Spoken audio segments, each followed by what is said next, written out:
Samantala, mga oportunidad sa kita at pag-unlad ng lokal na ekonomiya ang isa sa mga pangunahing tinalakay sa pagpupulong ng pamahalaang bayan ng San Nicolas at mga kinatawan ng San Miguel Power Corporation kaugnay ng nakaplanong San Roque West Pumped Storage Hydroelectric Power Project.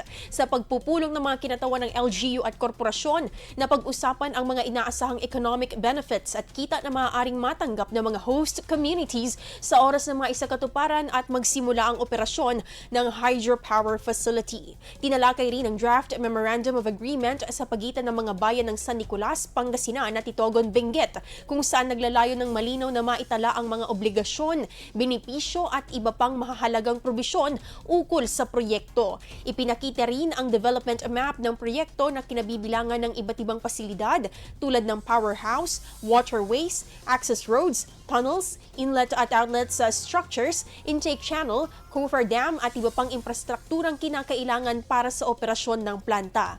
Inaasahan namang magsisilbing mahalagang akbang ang pagpupulong upang maisulong ang proyekto na naglalayong palakasin ng supply ng enerhiya habang nagbubukas ng mga oportunidad para sa mga paglago ng ekonomiya sa mga host communities ng Pangasinan at Benguet.